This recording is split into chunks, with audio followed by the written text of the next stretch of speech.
सावधान। नमो अरिहन्ताणं नमो सिद्धाणं नमो आयर्याणं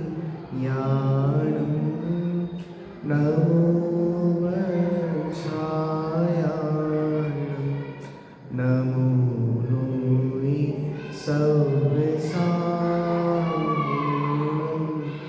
मङ्गलं भगवान् वीरो मङ्गलं गौतमो बलि मङ्गलं कुन्दकुन्दाय जैन धर्मोऽस्तु मङ्गलम् जैन धर्मोऽस्तु मङ्गलम्। हमारी चर्चा श्री छत्र चूड़ामणि ग्रंथ पर चल रही है, जिसके रचयिता बादीव सिंह सूरी हैं। अपन ने देखा था कि एक राजपुरी नाम की राजधानी है, जो कि हेमांगत देश की राजधानी है। उस हेमांगत देश की राजपुरी राजधानी में सत्येंद्र नाम के राजा राज्य करते हैं। उनकी जो पटरानी है, उनका नाम था विजया। फिर वह विजया रानी, राजा सत्येंद्र विजया रानी में इतने मग्न हो जाते हैं कि सारे राज्य काज को भूल जाते हैं और काष्ठांगार को सारा राज्य दे देते हैं। फिर रानी रात्रि के अंतिम पहर में 3 स्वप्ने देखती है, जिनके फल पर अपन ने चर्चा की थी। फिर धीरे धीरे क्या होता है, काष्ठांगार के मन में राजद्रोह करने का मन होता है, तो डायरेक्ट तो राजद्रोह कर नहीं सकता। तो वो कहता है कि रात्रि के समय एक मेरे को राजद्रोही देवता ने आदेश दिया है कि आप राजा सत्येंद्र को गद्दी से हटा दो। फिर ये विचार उन्हें अपने राजसभा में सबको कह रहा है, और एक धर्मदत्त नामक मंत्री खड़े होते हैं। वो सोचते हैं कि मेरे सामने अन्याय नहीं हो सकता, मैं इस अन्याय का साक्षी नहीं बनना चाहता। तो धर्मदत्त मंत्री खड़े होकर काष्ठांगार को समझा रहे हैं। वो प्रकरण चल रहा है। कल उनने समझाया था कि राजा तो प्रजा के पालक होते हैं, प्रजा के प्राण होते हैं। जो राजा से द्रोह करता है उसके 5 ही पाप होते हैं। राजद्रोह करने में 5 पाप सम्मिलित हैं। और चर्चा की थी, राजा ही परम देवता होता है, क्योंकि राजा ही देवताओं की रक्षा करता है। मंदिर में विराजमान जो अरिहंत भगवान आदि की प्रतिमाएं हैं, उन प्रतिमाओं की रक्षा करने की जिम्मेदारी राजा की होती है। इसलिए राजा के साथ द्रोह करना उचित नहीं है। अब 50वें श्लोक में समझाता है कि राजा का अग्नि के समान सेवन करना चाहिए। अर्तिना जीवनोपायं पायं चाभिभाविना कुर्वन्ता खलु राजानां सेव्या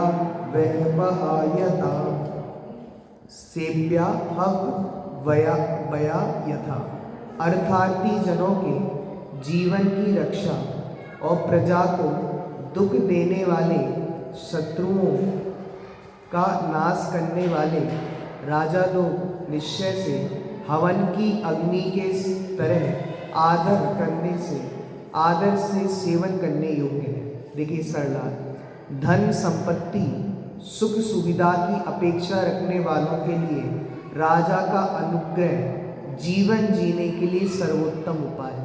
जिन्हें सुख संपत्ति चाहिए, जिन्हें पैसे वाला होना है, तो उनके ऊपर राजा का अनुग्रह होना बहुत आवश्यक है।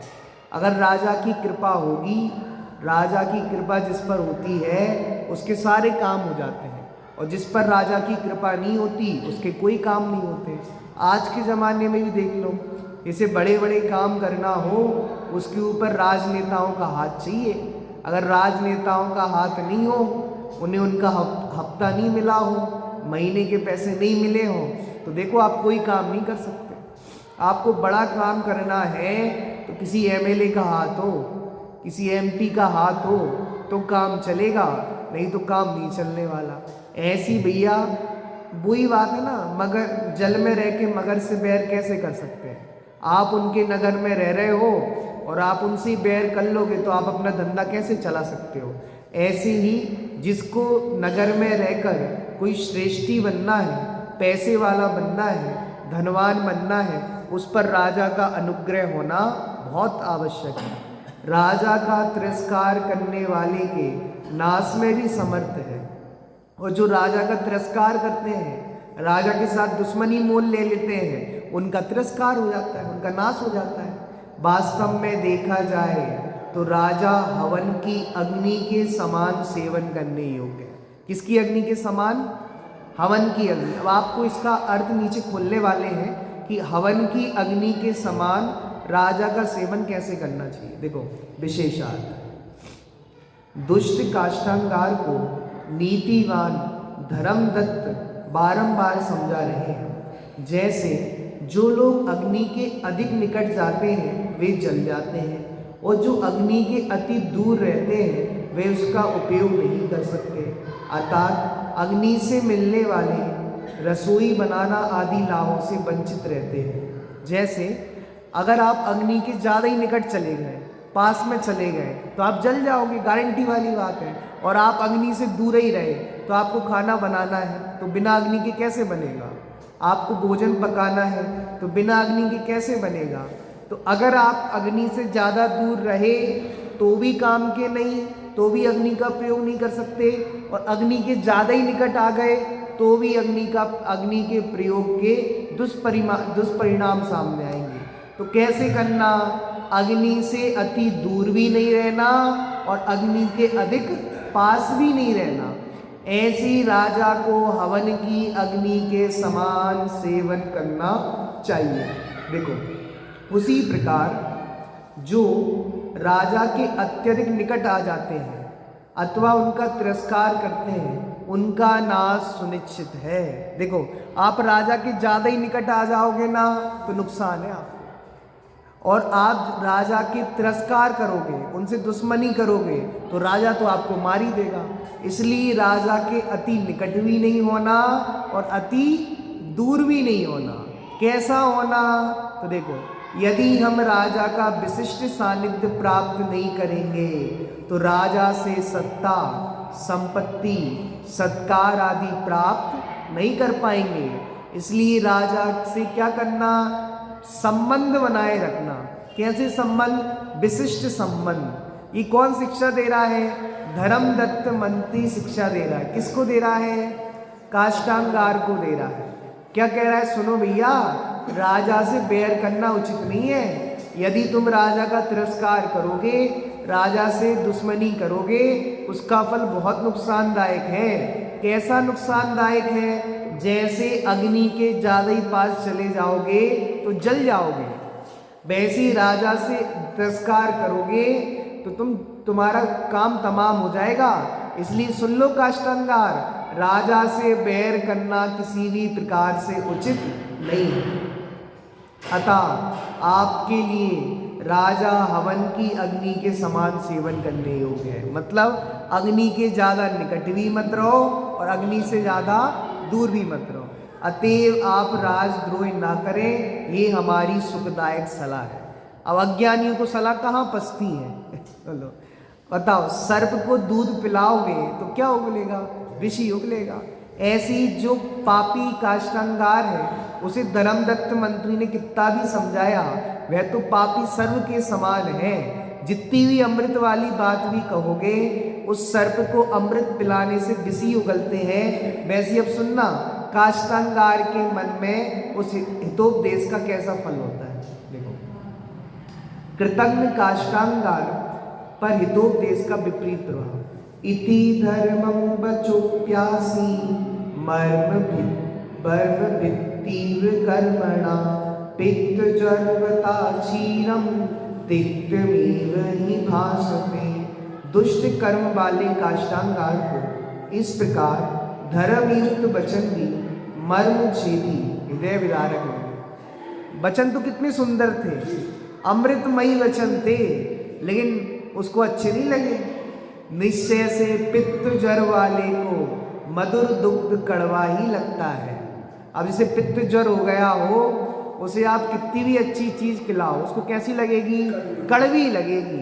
ऐसी काष्ठांगार को कितने सुंदर वचन कहे धर्मदत्त मंत्री ने, लेकिन वो कैसे लग रहे थे? कड़वी लग रहे थे, बेकारी लग रहे थे। देखो सलाद, जिस प्रकार मीठा दूध भी पित्त ज्वर वाले मनुष्य को नियम से कड़वा ही लगता है, उसी प्रकार धर्मदत्त मंत्री की उपयुक्त शिक्षा भी पापी काष्ठांगार को हितकर प्रतीत नहीं हुई। विशेषार्थ, जिनका भविष्य में अनिष्ट होना है उन्हें हितकर उपदेश भी दुखद लगता है। वाह, मतलब अब काष्ठांगार को भविष्य में मरना है, निश्चित है। अब उसको हितकर उपदेश भी कैसा लग रहा है? अहितकारी लग रहा है। सच में ऐसे ही तो हमारे साथ है। जिनवाणी की एक एक बात अमृत है, जिनवाणी की एक एक बात जीवनोपयोगी है, लेकिन हमें रुचती नहीं है। अज्ञानी को रुचती नहीं है। अज्ञानी को कितनी आत्मा की बात सुनाओ, कितनी अच्छी सी अच्छी सुनाओ, कुछ तो ये कह के टाल देते हैं, ये तो आत्मा फात्मा की बात है, हमें नहीं सुननी, हमारे कोई काम की नहीं है। आप तो बस एक ही पुराण लेके बैठ जाते हो आत्मा का, नहीं सुनना हमें आत्मा की बात। तो कितनी भी अच्छी बात कहो, अज्ञानी को बात रुचती नहीं है। जिसलिए जिनका भविष्य खराब है, क्या है? जिनका भविष्य खराब है उन्हें जिनवाणी की बात रुचने वाली नहीं है। अब बताओ, कोई आत्मा का उपदेश सुनना नहीं चाहे, उसका विरोध करे, हमें नहीं सुनना आत्मा फात्मा की बात, उनका भविष्य नक्की है, उन्हें कहाँ जाना है? उन्हें नहीं रुच रही। बताओ, जिन्हें जिनवाणी की बात नहीं रुच रही, जिन्हें हम कह रहे भैया अवक्ष मत खाओ, ये खाने योग्य नहीं है, फिर भी नहीं मान रहे, इसका मतलब उनका भविष्य नक्की है। उन्हें नरक निगोद की यात्रा करने जाना है, इसलिए उन्हें बात रुचती नहीं है। जिनका भविष्य नक्की हो गया है, जिनका भविष्य खराब है, उन्हें जिनवाणी की बात रुचने वाली नहीं है। तो उनके चक्कर में अपना भाव खराब मत करो कि वो तो हमारी बात सुनता ही नहीं है, बेटा हमारी बात सुनता नहीं है, बेटा हमारी बात सुनेगा नहीं तो क्या करेंगे, हमारा बेटा ऐसा है, फलाना है, ढिकाना है। क्यों अपना भाव खराब कर रहे किसी के पीछे? जिनका भव नक्की हो गया है, भविष्य नक्की हो गया है, जिनके भविष्य में अनिष्ट होने वाला है, उन्हें जिनवाणी की बात रुचिकर लगने वाली नहीं है। हम जिस भूमिका में समझाने का विकल्प तो बहुत आता है कि समझा दे, लेकिन भैया समझाने का विकल्प आ रहा है, आना चाहिए, बहुत अच्छी बात है, लेकिन आप वो समझ नहीं रहे, तो वो समझ नहीं रहे, इसका मतलब ये है कि भविष्य में अनिष्ट होने वाला है। रावण को कितना समझाया सबने, मंदोदरी ने समझाया, विभीषण ने समझाया, मेघनाथ ने समझाया, और वो कौन था, कुंभकर्ण, उनने समझाया, सबने समझाया, लेकिन रावण का भविष्य अनिष्टकारी था, तो बात नहीं रुची। अज्ञानियों का भविष्य अनिष्टकारी होता है, इसलिए उन्हें जिनवाणी की बात नहीं रुचती, सदोपदेश नहीं रुचता, गुरु भगवंतों की वाणी नहीं रुचती। ज्ञानी कहते हैं हम जानते हैं उनका भविष्य अनिष्टकारी है, इसलिए हम उनका भवितव्य विचार कर समता रखते हैं। क्या रखते हैं? समता धारण करो। देखो, भविष्य में काष्ठांगार की हत्या होने वाली थी, मरेंगे वो जीवनदर स्वामी के निमित्त से, अतः उसके लिए हित की बात भी अनुकूल जैसी लग सकती है। अनुकूल कैसे लग सकती है? लग ही नहीं सकती। अतः धर्मदत्त का हितोपदेश भी काष्ठांगार को हृदय विदारक लगा। फिर भविष्य में मरने वाले हैं, जीवनदर स्वामी उनको मारेंगे भविष्य में, अतः उनका वो मरना निश्चित है, तो अभी बात रुचने वाली नहीं है। आध्यात्मिक दृष्टि से देखा जाए तो निमित्त की मुख्यता से कथन करते समय ज्ञानी भी यही कहेगा कि ज्वर के कारण मीठा दूध कड़वा लगा। बहुत गजब की बात कह रहे हैं। ये नहीं ये कह रहे हैं, ये तो लोक भाषा है कि इसको पित्त ज्वर हो गया है। कौन सा ज्वर हो गया है? पित्त ज्वर हो गया है, इसलिए जैसे इसे कोई भी चीज पिलाई जाएगी वो क्या लगेगी? कड़वी लगेगी। तो ये तो कह रहे हैं निमित्त की भाषा है, एक्चुअल में तो उस चीज का ही स्वाद परिणमित हुआ है। भैया जो दूध वो पी रहा है, मीठा दूध, उस मीठे दूध का ही स्वाद परिणमित हुआ है, वो ही वास्तविकता में कड़वा है। ये पित्त ज्वर तो निमित्त है डिम्पी भैया, पित्त ज्वर के कारण वो दूध कड़वा लग रहा है, तो पित्त ज्वर क्या है स्रोत, निमित्त है।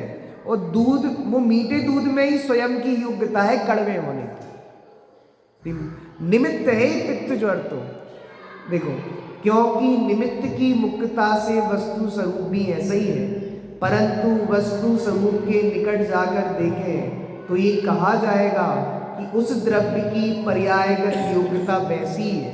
जैसे मान लो कोई पानी का गिलास लेके जा रहा था, कोई पानी का गिलास लेके जा रहा था, आपकी थोड़ा उसको धक्का लग गया।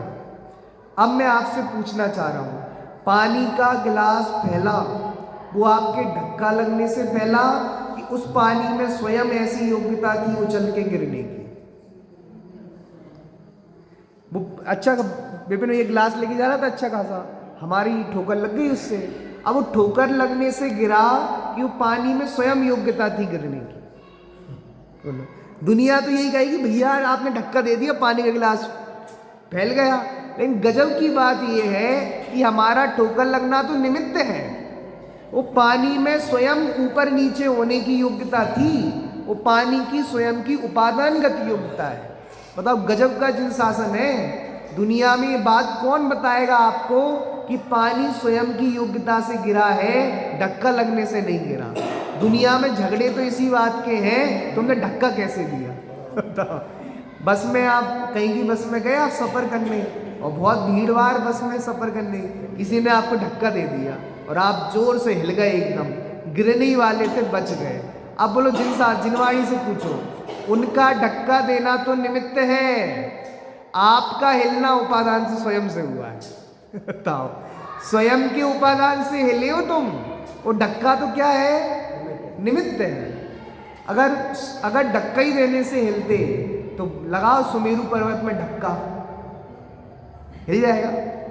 लगाओ पर्वतों पे धक्का, हिल जाएंगे क्या? आप में योग्यता थी हिलने की, वो धक्का तो निमित्त है। और फिर लड़ रहे, तुमने धक्का कैसे दिया, तुम्हारी हिम्मत कैसे हुई धक्का देने की? देख के नहीं चल सकते थे? हमें ठोकर लग गई, धक्का लग गया। पूछो जिनवाणी माता से, धक्का लगना निमित्त है और स्वयं का गिरना स्वयं की उपादान की योग्यता से शरीर में हिला डुली हुई है, वो तो कौन है, निमित्त है। गजब हो गया। और अच्छी बात कहूँ आपसे, करंट लगने से वो हिलते डुलते हैं ना, करंट लगने से नहीं होते। करंट तो निमित्त है। और फिर आपने देखा होगा ना, करंट लग गया जोरदार, बाल खड़े हो गए और व्यक्ति नाचने लगता है ऐसे ऐसे। अब बताओ उसका वो नाचना, वो डांस कर रहा है ऐसे ऐसे, वो स्वयं की योग्यता से कर रहा है कि नहीं कर रहा? नहीं, करंट लग गया, उसको करंट लग गया। दुनिया तो यही कहेगी करंट लगने से बाल खड़े हो गए, करंट लगने से हिल रहा है। जिनवाणी माँ से पूछो, जिनवाणी माँ कह रही है स्वयं की योग्यता थी हिलने की, स्वयं बालों में योग्यता थी खड़े होने की, करंट तो निमित्त है। गजब हो गया। करंट तो निमित्त है। छत पे कपड़े सूख रहे हैं, कपड़े, और आपने कपड़ों में वो क्लिप नहीं लगाई, बहुत तेज हवा चली, बहुत तेज हवा चली, कपड़े उड़ गए। बताओ, हवा ने उड़ा दी कि स्वयं की योग्यता से? विपिन भैया श्रुत, कपड़े डले छत पे, बहुत तेज हवा चली, आपने क्लिप नहीं लगाई थी, कपड़े उड़ गए, हवा ने उड़ाए कि स्वयं की योग्यता से? गजब का जिन शासन है। दुनिया में आपको कोई बात नहीं बताएगा, दुनिया यही रोना रोएगी, आज तो बहुत तेज हवा चली, हमारे कपड़े ही उड़ गए। हवा ही ले गई कपड़े को, कौन ले गई? हवा ही ले गई। हवा के पास कपड़े हैं, हवा कपड़े पहनती तो तुम्हारे कपड़े ले जाएगी, हवा ही ले गई कपड़े को। इस दुनिया में यही कहेंगे लोग। भाई जिन शासन कितना गजब का है, ये कह रहे हैं कपड़े में स्वयं उड़ने की योग्यता थी, सो कपड़े उड़ गए, हवा तो निमित्त है। ऐसे ही जिसको पित्त ज्वर हुआ है, कौन सा ज्वर हुआ है? पित्त ज्वर हुआ है, उसे कोई मीठा दूध भी पिलाए वो कैसा लगता है? तो कड़वा वास्तविकता में दूध ही हुआ है, वो पित्त ज्वर तो निमित्त है। बात समझ में आ रही है? कितनी बारीक दृष्टि है।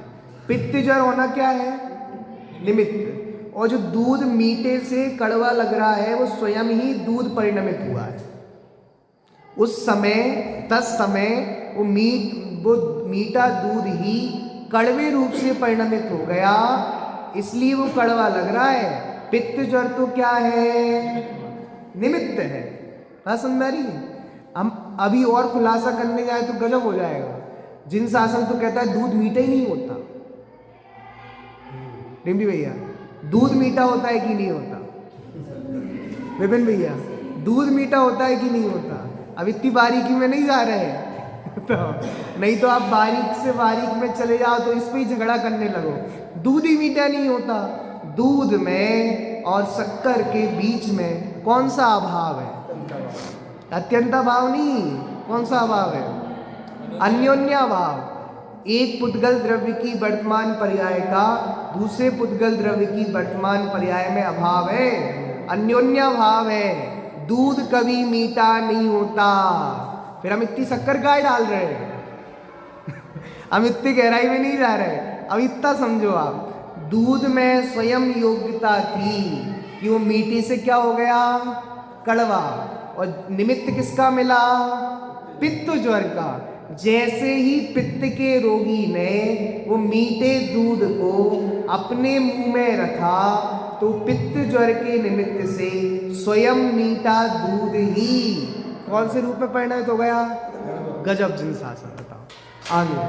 अतः जो ज्वर के कारण ही दूध में कड़वेपन की मान्यता रखता है, और जो जीव क्या मान रहा है कि पित्त ज्वर से दूध कड़वा हो गया, और ज्ञान गुण की पर्यायगत योग्यता के कारण पने को देखता जानता नहीं है, वह ज्वर को ही कड़वे पने के ज्ञान का कर्ता मानेगा। उसकी श्रद्धा भी मिथ्या होगी और ज्ञान भी सही कहो। वस्तु स्वरूप से देखा जाए तो पित्त ज्वर के कारण दूध कड़वा लग रहा है कि दूध स्वयं की योग्यता से कड़वा हुआ? स्वयं की योग्यता से कड़वा हुआ है दूध। यदि आप ऐसा मानोगे कि पित्त ज्वर के कारण कड़वा हो गया तो ये मिथ्यात्व है। क्यों मिथ्यात्व है? क्योंकि निमित्त कुछ कार्य करता नहीं है, निमित्त तो उस कार्य के समय उपस्थित रहता है। आपको लगेगा ऐसा ही कि इसको बोलो वो पीलिया हो जाता है ना, पीलिया तो वो पीलिए में सब दिखता है पीला पीला, होता है कि नहीं होता? पीला पीला सब दिखता है तो सारी चीज पीली पीली होती कि नहीं होती? नहीं होती। ऐसे ही हमें ऐसा लगेगा कि हमको पित्त ज्वर है इसलिए दूध कड़वा लग रहा है, लेकिन पित्त ज्वर का निमित्त पाकर वह दूध ही स्वयं की योग्यता से अपना मीठापना छोड़कर किस रूप परिणमित हुआ है? कड़वे रूप हुआ है। पुद्गल की पर्याय परिणमन कर सकती है। देखो, स्वभाव दृष्टि अतः उपादान मूल स्वरूप की अपेक्षा से, मूल वस्तु स्वरूप की अपेक्षा से जैसा वस्तु का स्वरूप है वैसा ही जानना आवश्यक है। ज्ञान में जो दूध को कड़वापन रूप जानने की अवस्था पर्याय हुई वह वास्तव में ज्ञान गुण की है। हमारे ज्ञान में जाना कड़वा, हमने क्या जाना? ज्ञान में दूध कड़वा है आज, तो ये किसने जाना? तो ये किसके कारण हुआ? स्वयं के ज्ञान गुण के कारण जानना हो रहा है। वास्तव में देखा जाए तो जीव द्रव्य के ज्ञान गुण में कड़वा जानने रूप पर्याय अवस्था प्रकट हुई है, वह ज्ञान गुण की स्वयं की योग्यता है। उस समय ज्वर तो बाय में निमित्त है, कड़वा जानने की जो ज्ञान की अवस्था है उसका कर्ता तो ज्ञान गुण ही है अथवा जीव द्रव्य है। ज्वर ने वहाँ कुछ भी नहीं किया, ज्वर वहाँ निमित्त अवश्य है। देखो,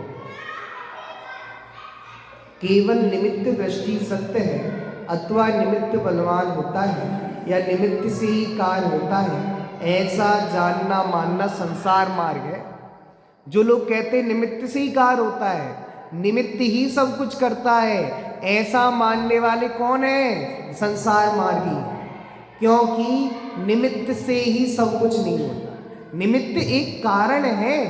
जैसे घड़ा बनने में कुमार निमित्त है, उपस्थित रहेगा, उसकी मौजूदगी है, लेकिन वो करता निमित्त होता तो है पर करता नहीं होता। स्वभाव दृष्टि से सोचते रहने से मोक्ष मार्ग प्रकट होता है, यह समझना आवश्यक है।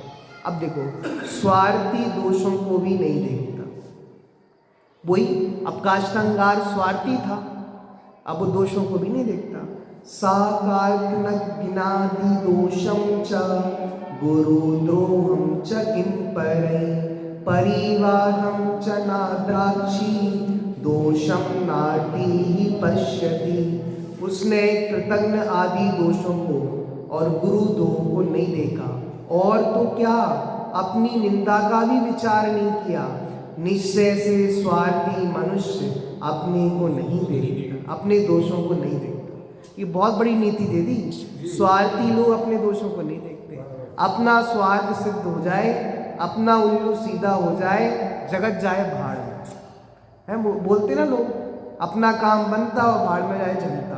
हमारा काम बन जाए और सब भाड़ में चले जाए, हमें कोई मतलब नहीं है। खुद का स्वार्थ देखते हैं, खुद की सिद्धि हो जाए और कुछ भी करना पड़े उसके लिए सब करते हैं।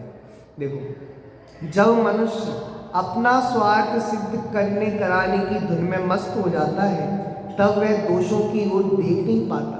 इस कारण स्वार्थी काष्ठांगार पर तो राजा को मारकर स्वयं राजा बनने की धुन सवार हो गई थी। अतएव वह इस बात की चिंता ही नहीं करता कि लोग मुझे कृतज्ञ कहेंगे, दुष्ट कहेंगे, राजद्रोही आदि कहेंगे। उसे अपनी निंदा का भी विचार नहीं। बहुत गजब की नीति कह दी है। स्वार्थी लोग निंदा से नहीं डरते, स्वार्थी लोग दोषों से नहीं डरते, सबको लगा देते। काष्ठांगार के साले द्वारा राजद्रोही की अनुमोदना, पापियों को पापियों का समर्थन मिल ही जाता है। अब वो राजसभा में बात चल रही थी, धर्मदत्त मंत्री समझा रहा था, तो धर्मदत्त मंत्री का उपदेश तो उन्हें सुहाया नहीं। तो अब जो काष्ठांगार का साला बैठा हुआ था राजभवन में, वो खड़ा हो गया, नहीं नहीं आपकी बात सच्ची है। तो देखो, मत नहु नाम तस्यालस तद्वाच्यं बहव मन्यता तद्दीपाणं कृतं दात्रं परिपन्ति विदाहिना। मथन नाम के उसके साले हैं, नाम क्या है? मथन। काष्ठांगार के वचनों की अनुमोदना की। निश्चय से मथन के वचन शत्रुता कराने वाले काष्ठांगार के हाथ में आए हुए दांती की तरह हुए। मतलब उसके काम को और सपोर्ट कर दिया, अनुमोदना कर दी। देखो, दांती का उदाहरण यहाँ स्पष्ट करेंगे। मथन नामक काष्ठांगार के साले ने काष्ठांगार के राजद्रोही के विचारों को अति सम्मान देते हुए उसकी अनुमोदना की। नहीं नहीं आप एकदम सही काम कर रहे हो, सही बोल रहे हो आप। वास्तव में देखा जाए तो मथन की अनुमोदना खोटे कार्य करने वाले काष्ठांगार के हाथ में हथियार देने के समान हुई। इस कारण उसका उत्साह और भी बढ़ गया। देखो विशेषण, जैसे बंदर स्वभाव से ही चंचल होता है। बंदर कैसा होता है? स्वभाव से ही चंचल होता है। अब उस पर भी उसे किसी ने शराब पिला दी। कल्पना कर रहे हैं, पिला मत देना आप, नहीं तो काम तमाम हो जाएगा। अब बंदर वैसे ही बहुत उछल कूद करते रहते हैं, कहीं इस पेड़ पे चढ़े, कहीं उस पे चढ़े, कहीं इस घर पे रहे, उस घर पे जाएंगे, बड़ा चंचल बना रहता है। और किसी ने शराब और पिला दी तो फिर वो हो ही जाएगा उसका नशा। और सुनो, शराब पिला दी, उसकी पूंछ में जलती हुई मसान बांध दी। शराब भी पिला दी और फिर क्या बांध दी? पूंछ में जलती हुई मसान बांध दी और टीन के छप्पर पर छोड़ दिया। बोलो अब वो कितना नाचेगा? सब पूरे मोहल्ले को जगा देगा, सोने नहीं देगा।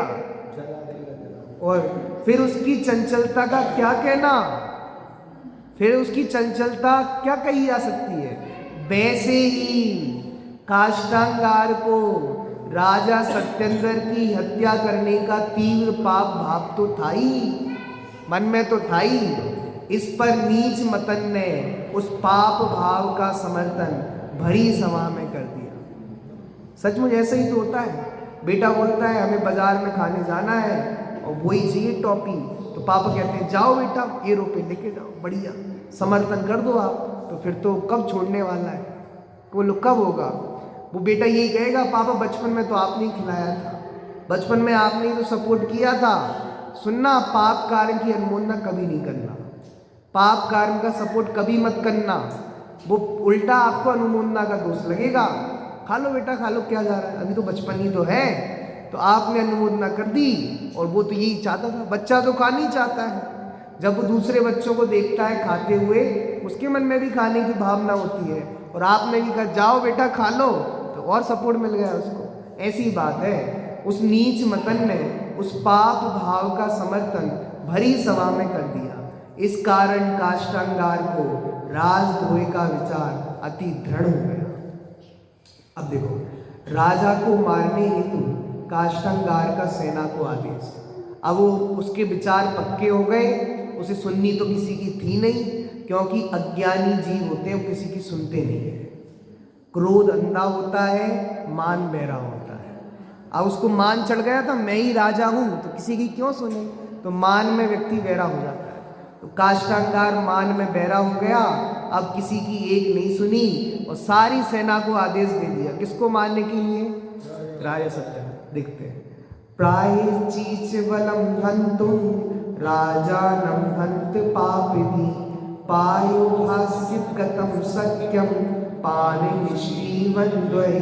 खेद है, उस पाप बुद्धि वाले काष्ठांगार ने राजा को मारने के लिए सेना भेज दी। गजब की देखो, वो सेना अभी नमक किसका खा रही थी, सत्येंद्र राजा का। लेकिन राजा सत्येंद्र ने जैसी राज्य काज से अपना ध्यान हटा लिया था, तो पूरी सेना पर एक छत्र राज्य किसने कर लिया, काष्ठांगार ने। और वो ही सारी सेना वो राजा के विरुद्ध में खड़ी हो गई। पाप का उदय इसे कहते हैं। पुण्य के उदय होने पर जो लोग अपने रक्षा करने वाले थे, पाप का उदय होने पर वही भक्षक बन गए। जो सेना रक्षा के लिए रखी थी, बड़े बड़े सब कुछ तैयार करके रखा था, उनके भोजन पानी की सब व्यवस्था की थी, पाप का उदय आने पर, उदय बदल जाने पर वही सेना भक्षक हो गई। निश्चय से मुख में गया हुआ दुग्ध पान बमन इन दोनों क्रियाओं में समर्थ होता है। मुख में गया दुग्ध हो, उसे आप पी भी सकते हो और निकाल भी सकते हो, वॉमिटिंग भी कर सकते हो, उल्टी भी कर सकते हो। सरलार महान खेद का विषय है, पाप बुद्धि काष्ठांगार ने राजा सत्येंद्र को मारने के लिए सेना को आदेश देकर भिजवाई दिया, क्योंकि मुख में रखे हुए दुग्ध अथवा जल की परिणति थूकने या पीने के अतिरिक्त अन्य कुछ भी नहीं हो सकती। सेना का उपयोग एक तो रक्षा के लिए होता है या तो हत्या के लिए होता है। जैसे आपने मुंह में दूध रख लिया, अब जो मुख में दूध रखा है उसे एक तो आप पी सकते हो या थूक सकते हो, दो ही गति है बस, तीसरी गति नहीं है ना। बोलो, तो ऐसे ही कह रहे हैं कि भैया सेना का प्रयोग एक तो रक्षा के लिए कर सकते हैं या दूसरों की हत्या के लिए कर सकते हैं। काष्ठांगार के मन में राजा को मारकर पूर्ण स्वतंत्र रूप से स्वेच्छाचार पूर्वक राज्य शासन करने का विचार तो समाया हुआ था ही। अब उस विचार के लिए दो ही मार्ग हैं, एक तो राज हत्या का विचार छोड़ देना, दूसरा राज हत्या का पाप प्रत्यक्ष करना। स्वार्थ के वशीभूत होकर दुष्ट चित्त और कृतज्ञ काष्ठांगार ने राजा सत्येंद्र की हत्या के उद्देश्य से सेना को भेज दिया। अब युद्ध की तैयारी होंगी, उसकी चर्चा अपन कल करेंगे। सहजानंदी शोध सर्वभूति अविना